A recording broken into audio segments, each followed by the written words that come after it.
amém? Amém? Amém. Sempre em nome de Jesus. E agora comigo sua Bíblia no livro do Êxodo, no capítulo de número 17. Livro do Êxodo, capítulo de número 17, a partir do verso de número 8. Glórias a Deus.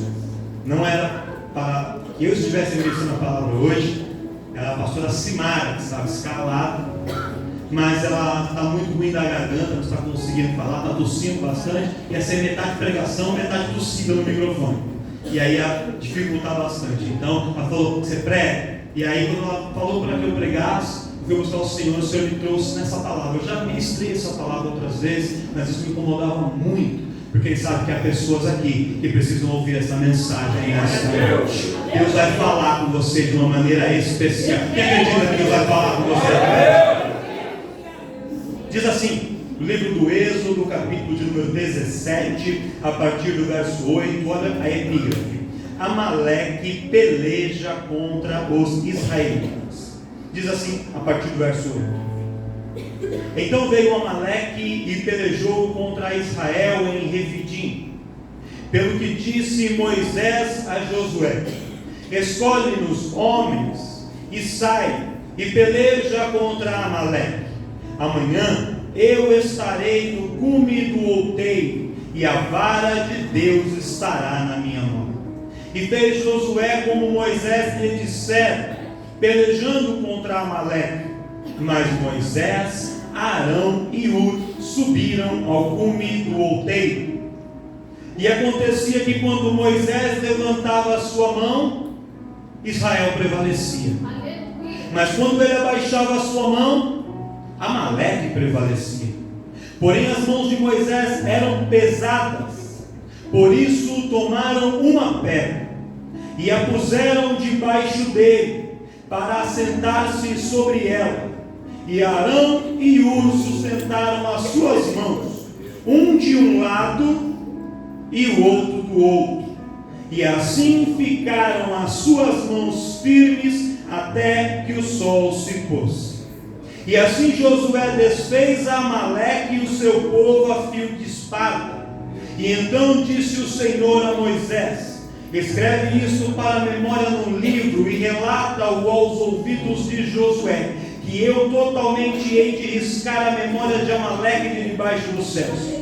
E Moisés edificou um altar e chamou o seu nome: o Senhor é a minha bandeira, porquanto o Senhor jurou que haverá guerra do Senhor contra Amaleque de geração em geração. E você diz amém. Amém. Glória a Deus. Esse texto, irmãos, no livro do Êxodo, e nós conhecemos a palavra, sabemos que Êxodo significa saída, significa partida. E o livro do Êxodo ele relata um episódio da história do povo de Israel muito importante, em que o povo sai da opressão, da escravidão dos egípcios e começa uma trajetória, uma peregrinação pelo deserto, com o objetivo de chegar na terra prometida. Eles estavam escravos, a história começa com choro, a história começa com dor, a história começa com luta, a história começa com escravidão, a história começa com um aparente fracasso. Deus entra no meio da história, Deus começa a operar, Deus começa a trabalhar, e aonde havia choro, começa a haver festa, celebração e comemoração. Aonde o inimigo tentou prender, o Senhor dá liberdade. Aonde o inimigo acorrentou, Deus quebra as correntes, quebra as cadeias e coloca o povo em liberdade. Aonde o inimigo achou que era o ponto final, Deus começa ali a escrever uma nova história. O livro do Êxodo, ele relata o fim de um ciclo de fracasso para o começo de um ciclo de vitória. Só que entre o fracasso e a vitória, existe um deserto no meio do caminho. Olha para o seu irmão e fala assim para ele: existe um deserto no meio do caminho. Vai falar para ele assim: mas o deserto não é o ponto final.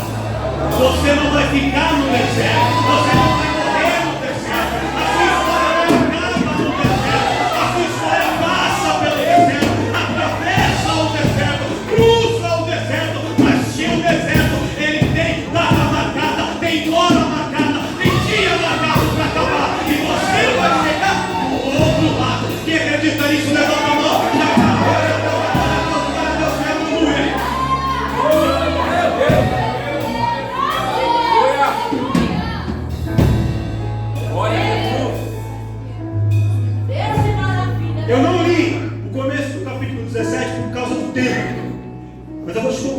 acontece aqui nesse capítulo 17.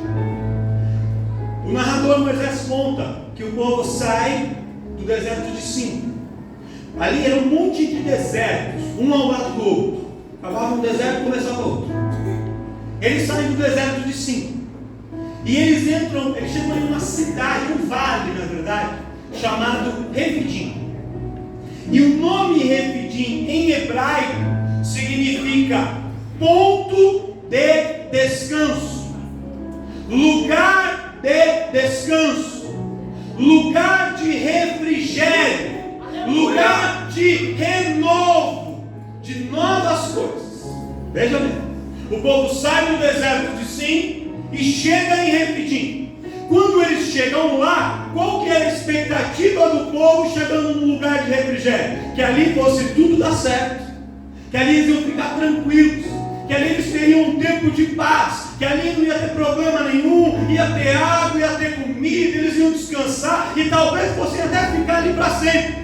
Esse era o pensamento do povo. Mas entenda, Refidim era um lugar que era um oásis. Tinha água, tinha vegetação, era um lugar muito melhor que o deserto, mas ele ainda estava no meio do deserto. Refidim não era para ser o ponto final. Refidim era uma porta de escape. Refidim era um momento, sabe aquele momento que você está na prova, você fala assim: Senhor, eu não aguento mais, Senhor, eu não estou aguentando, Senhor, eu estou a ponto de parar, eu estou a ponto de desistir, eu não tenho mais como conseguir. Aí Deus prepara um Refidim para você. Você entra lá, respira um pouquinho, você carrega a sua bateria, você toma um gole de água, você lava o rosto, você troca de roupa, passa um gel no cabelo e fala: Senhor, agora eu estou pronto, vou levantar e vou seguir em frente, porque eu sei que o melhor ainda está por vir.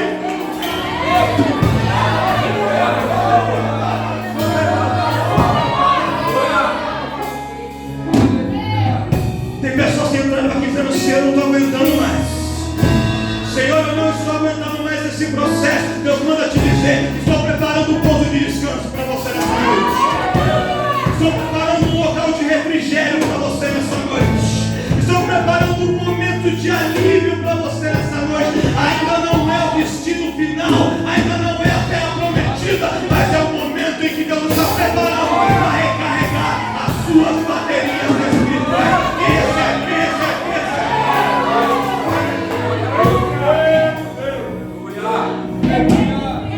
Sabe quando você faz uma viagem longa, você está horas dentro do carro com as pernas já tudo travadas, com sede, com fome, aí vem um posto, aquela placa assim, posto, aí você fala: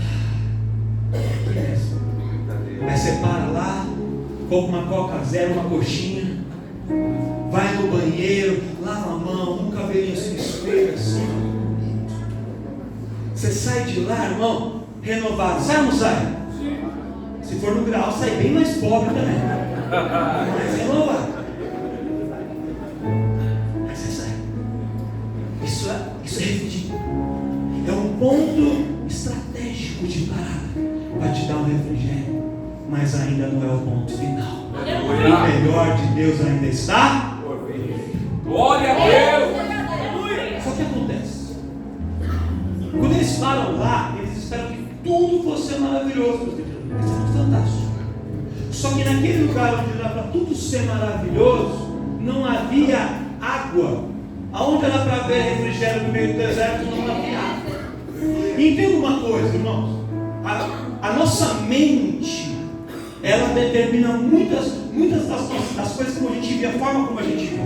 Porque quando você está no deserto, e você está andando pelo deserto, você se prepara psicologicamente para não ter água. Você falou no deserto, então aqui eu vou ter que segurar, aqui eu vou ter que ser forte, aqui eu vou ter que ser firme. Por quê? Porque eu estou no deserto, aqui não vai ter água, então eu vou ter que aguentar firme. Aí quando você chega num lugar que é para ser um lugar de refrigério, você é o quê? Você relaxa, e você pensa: agora aqui vai ter água, aqui vai ter tudo, aqui vai ser bom. Aí quando você chega no lugar lá, e as coisas não acontecem como você imagina, quando a sua expectativa é frustrada, vem uma grande decepção e muitas pessoas até se revoltam. Olha aqui para mim. Quem já se frustrou alguma vez na vida? Levanta a mão. Vou te perguntar de novo. Quem já se revoltou alguma vez na vida com a situação? Levanta a mão. fala um monte de coisa que não deve, né? A gente reclama, a gente briga com Deus, a gente briga com todo mundo, acha que agora vai jogar culpa em todo mundo. Foi o que o povo de Israel fez aqui. Por que o Senhor nos trouxe até aqui? Moisés, por que você nos tirou do Egito?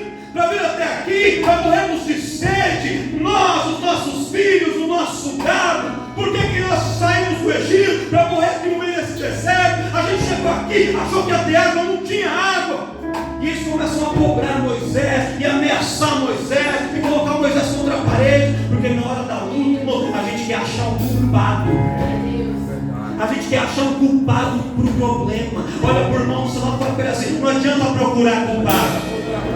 Assim, é Deus que está nesse negócio, é Deus que está te quebrando, é Deus que está trabalhando, é Deus que está agindo. A culpa não é do homem, a culpa não é da mulher, a culpa não é do Donald Trump, a culpa não é do seu chefe, a culpa é do Senhor, não é do Senhor, a culpa é do processo que o Senhor está colocando na sua vida. É um processo. É só um processo. Aí, pastor, Moisés está dizendo: Senhor, o que eu vou fazer? Como que eu vou sair dessa situação? Aí Deus falou para Moisés: pega a vara que eu coloquei nas suas mãos, a mesma que você usou para abrir o mar.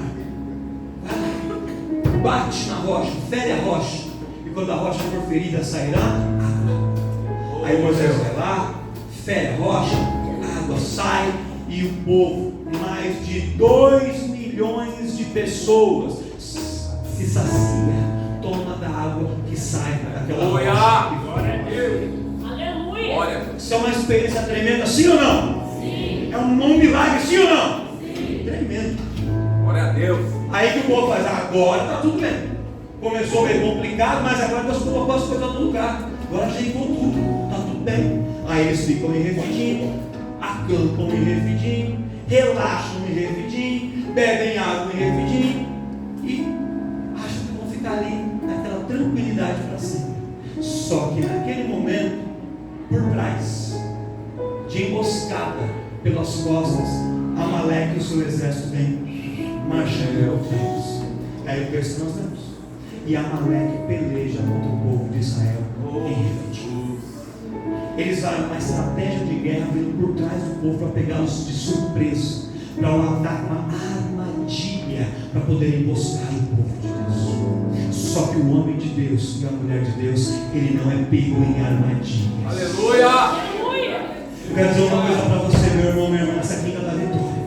O inimigo pode, eu até vou até mais longe de você, ele vai preparar armadilhas para você.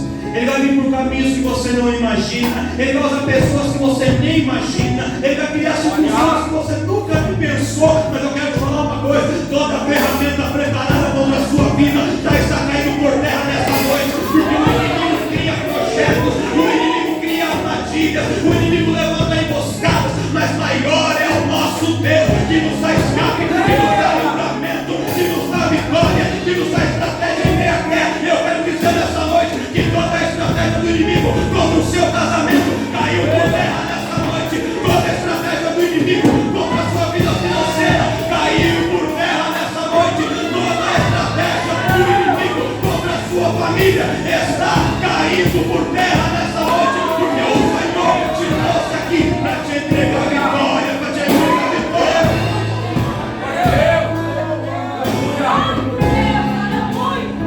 Oh, aleluia. Eles vêm por trás e há uma emboscada por Deus. Moisés, sendo ali avisado por Deus, ele cria uma estratégia, que ao mesmo tempo é uma estratégia de defesa e uma estratégia de ataque. Posso te falar uma coisa, irmãos? Quando o inimigo vem contra você, Deus vai dar para você estratégias para você se defender e para você contra-atacar. Tem pessoas que ficam só se defendendo. Ele fica só se defendendo, o inimigo cercando, fugindo ele ali. Não, chega desse tempo. Você vai se levantar hoje para botar Satanás para correr da sua vida, da sua empresa, do seu ministério, da sua família, dos seus ajumentos. Ele está vindo. Você vai se defender no primeiro momento e depois você vai se levantar com postura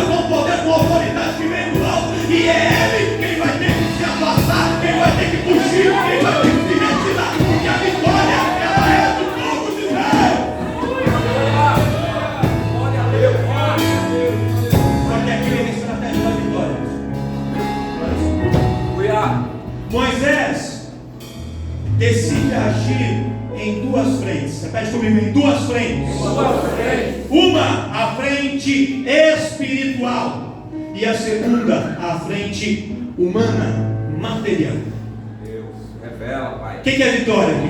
Amém. O que é vitória? Glória a Deus. Deus está te dando a receita da vitória.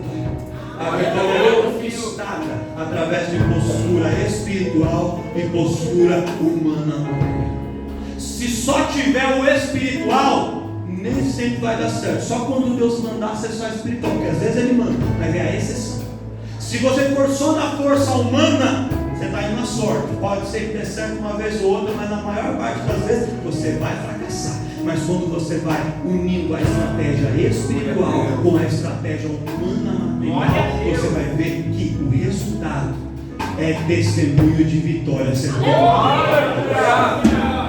Moisés olha e fala assim: eu sou velho, eu já não tenho força, vigor para segurar uma espada. Eu lá no campo de ação, ali no campo de batalha, eu não vou ajudar muito. Mas tem uma coisa que eu sei fazer bem: eu sei orar. Eu sei interceder, eu sei clamar. Josué, você ainda está começando, você é um pouco inexperiente, você ora, mas ora pouco ainda. Mas você com uma espada na mão, Josué, você faz um estrago tremendo. Então vamos fazer assim, Josué, eu vou trazer 2 ou 3 aqui comigo para orar. E você vai levantar um homem de guerra para descer contigo nessa batalha para pelejar. Sabe por quê, irmão? Porque Deus sabe aquilo que você foi chamado para fazer. Deus te conhece. Tem pessoa que acha que não serve para nada, que não é capaz de fazer nada, que não tem talento para nada. Mas Deus manda te dizer: eu te dei um talento, eu te dei uma capacitação. Um foi chamado para usar a espada, outro foi chamado para tocar, outro foi chamado para cantar, outro foi chamado para orar, outro foi chamado para pregar, outro foi chamado para interceder. Eu não sei para que você foi chamado, mas Deus manda te dizer: usa o talento que você tem nessa batalha, usa o talento que te deu na graça, porque é assim que você vai vencer.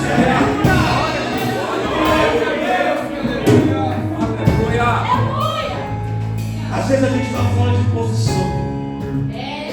Tem pessoa que foi chamada para tocar e fala: não quero tocar, eu quero pregar. Amém que você quer, irmão, mas vou te ensinar uma coisa bem importante da vida. A vida não é feita daquilo que você quer. Olha para o seu irmão e fala para ele: nem tudo que você quer vai acontecer. Papo coach esse, né? Não, mas eu queria. Ninguém perguntou. E o que Deus quer? Olha aí, pai. Às vezes você chamou para uma coisa e você está batendo cabeça querendo fazer outra. Você te colocado num lugar, você quer ir para outro. Glória. Moisés tinha que entender que o lugar dele não era no campo, mas era em cima do monte. Josué tinha que entender que o lugar dele não era em cima do monte, era no campo de batalha com a espada na mão. Deus vai te colocar na posição onde Ele quer te usar. E quando Ele te colocar nessa posição, faz aquilo que Deus te chamou para fazer. Porque é nesse lugar, é nessa posição que você vai viver a plenitude de Deus na sua vida, no seu chamado e no seu ministério. Moisés sobe e começa a interceder. E Josué vai lá embaixo com a espada na mão para começar a batalhar. E Moisés começa a orar. Quem acredita que há poder na oração? Amém. Sabe quando acaba, está lá na quinta-feira e junta aqui o grupo de obreiros aqui na frente e os intercessores, a gente não está aqui brincando, irmãos. A gente está aqui para orar, porque a gente crê que há um Deus que opera através dessa oração. Há um Deus que opera, e através da oração que é feita aqui, laços são quebrados, cadeias são desfeitas, enfermidades são curadas, portas são abertas, famílias são restauradas, porque há poder através da oração. Há poder quando um homem de Deus ora, há poder quando uma mulher de Deus ora, há poder quando a gente clama ao Senhor, porque Ele opera. Sabe qual é o problema?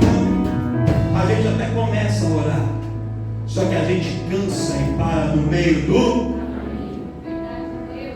Moisés começou a orar, levanta as suas mãos, intercedendo pelo povo. Só que as mãos de Moisés são pesadas, ela não começa a baixar. Enquanto Moisés estava com as mãos levantadas, o povo estava prevalecendo, estava vencendo. Mas quando Moisés baixava a força da oração, o inimigo começava a prevalecer. Tem pessoas que não entendem isso, mas no reino espiritual, na nossa vida, irmãos, a vida não segue um fluxo contínuo. A vida de todos nós tem altos.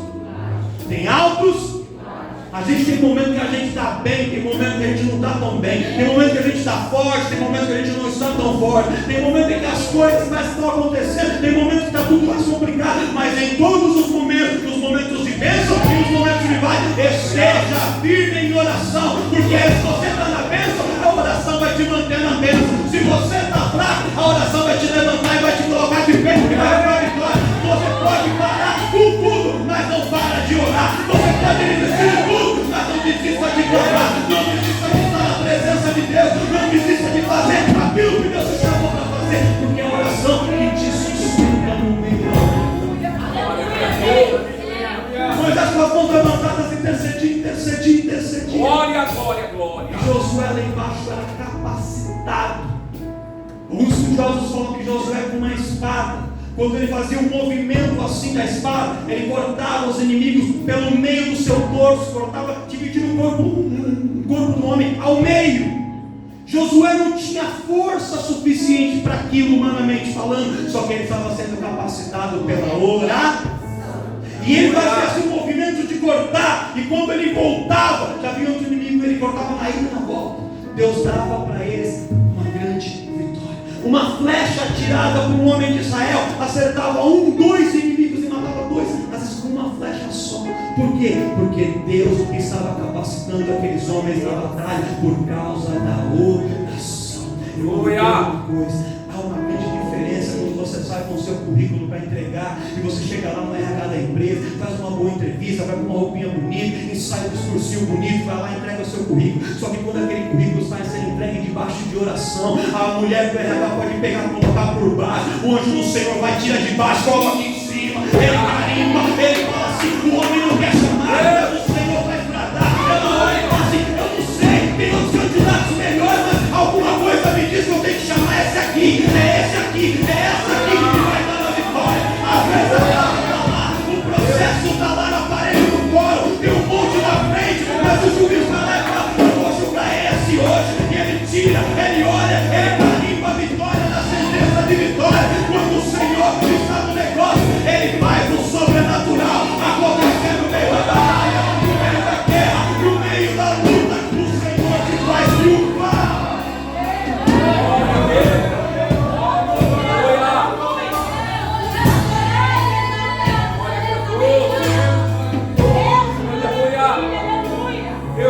Nossa, vai ter que a gente encerrar nessa noite. Os 4 minutos que eu tenho. 2 coisas. Primeira coisa. Tem pessoas aqui, o Espírito Santo de Deus me fala, que está vivendo uma vida natural. Você está lutando, segurando espada, guerreando, se cansando, mas você não alcança resultados especiais, sobrenaturais, porque você está agindo somente na área humana. Mas hoje o espiritual de Deus está se movendo assim. Hoje há um favor de Deus aqui neste lugar. Glória a Deus. Há história de pessoas, de homens e de mulheres aqui. Sabe aquela empresa que parece que não vai muito para frente? Vai começar a ir para frente, porque o Senhor vai liberar. Sabe aquele ministério que estava parado, aquele talento que parece que não andava, tem chamado, mas tem uma voz bonita, mas sabe que fala bem, por que não vai? Porque estava lutando só com a espada. Só que hoje a mão de Deus vai te impulsionar, a coisa sobrenatural, e você vai ver que vai começar a acontecer. Por que esse casamento não vai para frente? Ele gosta dela, ela gosta dele, eles são uma bênção. Por que não vai? Porque estavam lutando para fazer dar certo com as armas naturais. Mas hoje a mão de Deus está entrando, a mão de Deus está agindo, a mão de Deus está quebrando a muralha, a mão de Deus vai fazer dar certo. Aonde o inimigo achou que a acredita nisso. E a última coisa, para a gente orar, pega na mão de uma pessoa aí. Quem tiver mais, pega na mão de 2 agora. Agora vira para ele, para ela e fala assim: ó, sozinho eu não vou conseguir. Sozinho você não vai conseguir. Mas juntos fortes, nós somos mais fortes, nós somos mais fortes, nós somos mais fortes, nós somos fortes.